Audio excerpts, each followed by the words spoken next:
Hello friends, welcome to Meena's life style. இன்றைக்கி நம்ம சேனலில் என்ன வீடியோ பார்க்க போகிறோன்னு பார்த்தீங்கன்னா, நம்ம எல்லாருக்கும் ரொம்ப பிடிச்ச KFC ஃப்ரைட் சிக்கன் எப்படி பண்ணுறதுன்னு பார்க்கலாம் வாங்க. அதுக்கு முன்னாடி நீங்கள் நம்ம சேனலுக்கு புதுசாக இருந்தால் கீழே இருக்க ரெட் கலர் சப்ஸ்கிரைப் பட்டனை கிளிக் பண்ணிக்கோங்க. அப்படியே பக்கத்தில் இருக்க பெல் ஐக்கனையும் கிளிக் பண்ணிக்கோங்க. அப்போ தான் நான் போடுற வீடியோஸ் நீங்கள் மிஸ் பண்ணாமல் பார்க்க முடியும். இப்போது தேவையான பொருட்கள் பார்த்துடலாம். 2 லெக் பீஸ் எடுத்து வச்சுருக்கேன். தயிர் வந்து 150 ml எடுத்து வச்சுருக்கேன். ஒரு முட்டை எடுத்துக்கோங்க. மிளகாத்தூள் வந்து 1 டீஸ்பூன், அப்புறம் வந்து மிளகுத்தூள் 1 டீஸ்பூன், கரம் மசாலா 1 டீஸ்பூன் எடுத்துக்கோங்க. இஞ்சி பூண்டு பேஸ்ட் 1 டீஸ்பூன், வெங்காயம் வந்து 1 துண்டு எடுத்து மிக்சியில் சேர்த்து நல்லா வந்து அரைச்சி எடுத்து வச்சுக்கலாம். மைதா வந்து 1 கப் வேணும். சோள மாவு வந்து 1/4 கப் வேணும். உப்பு வந்து தேவையான அளவு. சரி வாங்க எப்படி செய்யுதுன்னு சொல்லி பார்க்கலாம். இன்றைக்கி நம்ம KFC ஃப்ரைட் சிக்கன் பண்ணுறதுக்கு 2 லெக் பீஸ் எடுத்து வச்சுருக்கேன். இது மஞ்சத்தூள் சேர்த்துட்டு நல்லா வாஷ் பண்ணி எடுத்து வச்சுருக்கேன். அடுத்ததாக இந்த மாதிரி லைட்டாக கீறிட்டு எடுத்துக்கோங்க. அப்போ தான் மசாலா எல்லாம் உள்ளே போயிட்டு நல்லா சாப்பிட்றதுக்கு ஜூஸியாக இருக்கும். இது ஒரு சைடு வச்சிடலாம். அடுத்ததாக நம்ம மசாலா ரெடி பண்ணிடலாம். ஒரு பவுலில் 150 ml அளவுக்கு தயிர் எடுத்துக்கோங்க.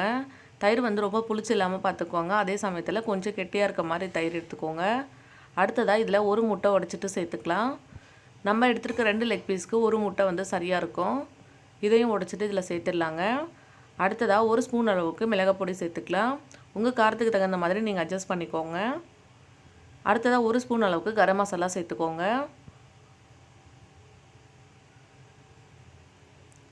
அடுத்ததாக 1 ஸ்பூன் அளவுக்கு இஞ்சி பூண்டு பேஸ்ட்டு சேர்த்துக்கலாங்க. இப்போது கொஞ்சமாக வந்து காஷ்மீரி சில்லி சேர்த்துக்கிறேன். கலருக்காக ஒரு 1/2 டீஸ்பூன் அளவு சேர்த்துக்கோங்க. அடுத்ததாக 1 பீஸ் அளவுக்கு ஆனியன் எடுத்துகிட்டு அதை மிக்சியில் சேர்த்துட்டு நல்லா வந்து அரைச்சிட்டு எடுத்துக்கோங்க. அந்த பேஸ்ட்டும் இதில் நம்ம சேர்த்துக்கலாம். சேர்த்துட்டு இது எல்லாத்தையும் இப்போ நல்லா மிக்ஸ் பண்ணிக்க போகிறோம். பாருங்கள், கட்டிகள் எதுவும் இல்லாமல் நல்லா மசாலா எல்லாம் மிக்ஸ் ஆகி வர அளவுக்கு நல்லா மிக்ஸ் பண்ணி எடுத்துக்கோங்க. இப்போ இந்த மசாலா வந்து நம்ம சிக்கனில் வந்து கோட் பண்ண போகிறோம். அதுக்கு முன்னாடி நல்லா மிக்ஸ் பண்ணிக்கலாம். காஷ்மீரி சில்லி வந்து இருந்தால் சேர்த்துக்கோங்க. அப்படி இல்லைன்னா அதை ஸ்கிப் பண்ணிக்கலாம். ஜஸ்ட்டு கலருக்காக தான் நான் சேர்த்துக்கிறேன். சேர்த்துட்டு இது எல்லாத்தையும் இப்போ நல்லா மிக்ஸ் பண்ணிவிட்டு அதுக்கப்புறம் பார்க்கலாம். அவ்வளோதான் ஃப்ரெண்ட்ஸ், நம்ம எடுத்துருக்க எல்லா மசாலாவும் ஒரு ஃபோர்க் வச்சுட்டு இந்த மாதிரி நல்லா மிக்ஸ் பண்ணி எடுத்துக்கிட்டோம்.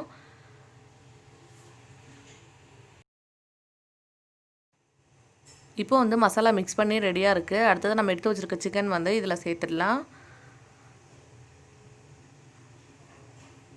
பாருங்கள், மசாலா எல்லாம் இதில் ஒட்டி வர அளவுக்கு நல்லா வந்து மிக்ஸ் பண்ணிக்கலாம். மசாலாவில் சேர்த்துட்டு இப்போ இது நம்மளை வந்து நல்லா ஊற வைக்க போகிறோம். இப்போ வந்து ஒரு 2 hours ஆகுது வந்து இது நல்லா ஊற வைக்கணும். அப்படி இல்லைன்னா ஃப்ரிட்ஜில் வச்சுட்டு ஒரு நாள் நைட் ஃபுல்லாக நல்லா ஊற வச்சுக்கோங்க. நல்லா எவ்வளோ நேரம் ஊற வைக்கிறீங்களோ அந்தளவுக்கு வந்து நல்லா ஜூஸியாக சூப்பராக இருக்கும். குறைஞ்சது ஒரு 2 மணி நேரமாவது ஊற வைக்கிற மாதிரி பார்த்துக்கோங்க. அவ்வளோதான், சிக்கன் வந்து இதில் சேர்த்தாச்சு. நல்லா மிக்ஸ் பண்ணிவிட்டு இது ஒரு மூடி போட்டு ஒரு 2 hours வந்து நல்லா ஊற வச்சு எடுத்துக்கலாம்.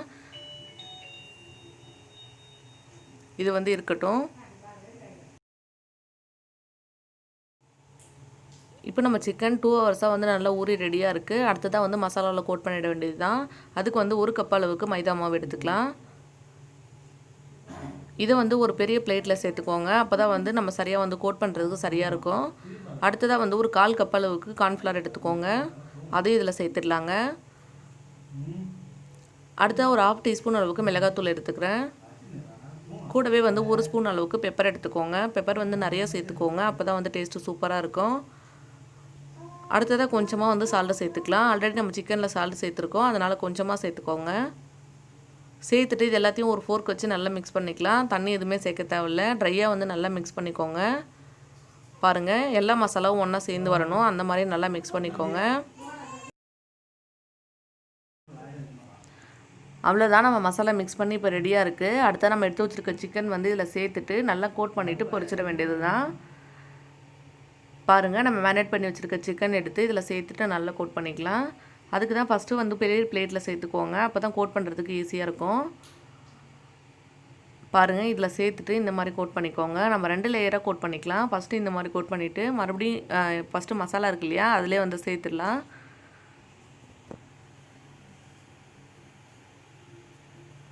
பாருங்கள், மறுபடியும் அதே மசாலாவில் சேர்த்துடுறேன். சேர்த்துட்டு 2வது ஒரு தடவை கோட் பண்ணிக்கோங்க.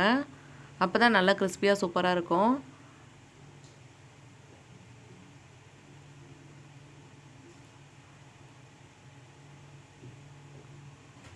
அவ்வளோதான், இந்த மாதிரி மறுபடியும் கோட் பண்ணி எடுத்ததுக்கப்புறமா பொரிச்சிட வேண்டியது தான். நம்ம எடுத்து வச்சுருக்க இன்னொரு சிக்கனும் இதே மாதிரி கோட் பண்ணிவிட்டு எடுத்துக்கலாம். அதுக்கப்புறமா பொரிச்சிடலாம். பாருங்கள் இந்த மாதிரி நல்லா கோட் பண்ணி எடுத்தாச்சு. இப்போ எக்ஸசிவாக இருக்க மாவுலாம் வந்து லைட்டாக அதிலே தட்டிக்கோங்க. தட்டிட்டு இப்போ இதை எடுத்து வச்சிடலாங்க. அடுத்ததான் இன்னொரு பீஸ் இருக்கு இல்லையா, அதையும் இதே மாதிரி கோட் பண்ணி எடுத்துக்கலாம். இப்போது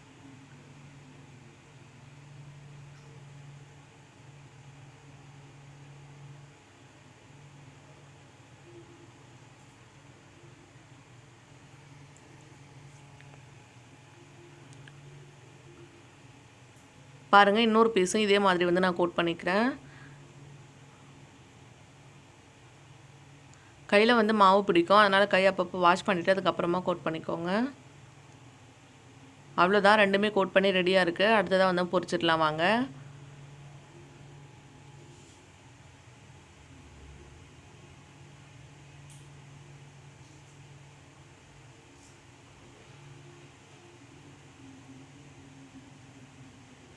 இப்போ ஒரு கடாயில் ஆயில் சேர்த்துக்கோங்க. ஆயில் வந்து நல்லா ஹீட்டாக இருக்கணும். அதுக்கப்புறமா சிக்கன் சேர்த்துட்டு பொரிச்சிட வேண்டியது தான். ஆயில் வந்து நல்லா ஹீட்டாக இருக்குது. இப்போ நம்ம எடுத்து வச்சுருக்க சிக்கன் இதில் சேர்த்துடலாம். சேர்த்துட்டு ஒரு சைடு வந்து நல்லா வெந்து வரட்டும், அது வரைக்கும் வெயிட் பண்ணலாம். அடுத்ததான் இன்னொரு சைடும் திருப்பி போட்டுக்கலாம். இப்போ நான் எடுத்து வச்சுருக்க இன்னொரு பீஸ் இதில் சேர்த்துடுறேன். சேர்த்துட்டு அடுப்பு வந்து நல்லா ஹை ஃப்ளேமில் வச்சுக்கோங்க. நல்லா வந்து ஃப்ரை பண்ணி எடுக்கணும்.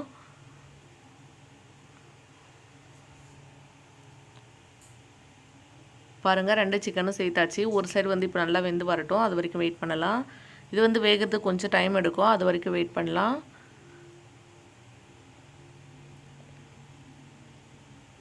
இப்போ வந்து ஒரு சைடு வந்து நல்லா வெந்து வந்துருச்சு. அடுத்தது இன்னொரு சைடு வந்து திருப்பி விட்டுடலாங்க.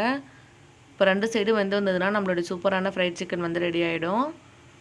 பாருங்கள் இன்னொரு சைடு வந்து திருப்பி விட்டுட்டேன். இந்த சைடும் வந்து இப்போ நல்லா வெந்து வரட்டும்.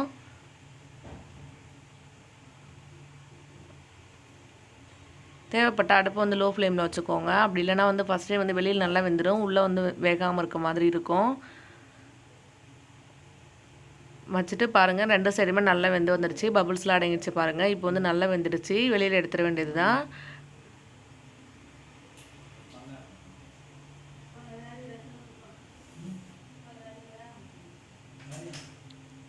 அவ்வளோதான், நம்ம பொரிச்சு வச்சுருக்க ரெண்டு சிக்கனும் வெளியில் எடுத்துடலாம். நம்மளோட சூப்பரான ஃப்ரைட் சிக்கன் வந்து ரெடி ஆகிடுச்சு. இன்றைக்கி நம்ம வீட்டில் வச்சுருக்க மசாலா வச்சு ரொம்பவே சூப்பராக ரெடி பண்ணியிருக்கோம். கடைகளில் சேர்க்குற எந்த மசாலாவுமே சேர்க்கல. டேஸ்ட் வந்து ரொம்ப சூப்பராக இருந்தது. கண்டிப்பாக நீங்களும் செஞ்சு ட்ரை பண்ணி பாருங்கள். எப்படி வந்ததுன்னு சொல்லி என் கூட கமெண்ட்டில் ஷேர் பண்ணிக்கோங்க. உங்களுக்கு நம்ம வீடியோ பிடிச்சிருந்ததுனா லைக் பண்ணுங்கள், ஷேர் பண்ணுங்கள், கமெண்ட் பண்ணுங்கள். அடுத்த ஒரு இன்ட்ரெஸ்டிங்கான வீடியோவில் பார்க்கலாம். அது வரைக்கும் பாய்.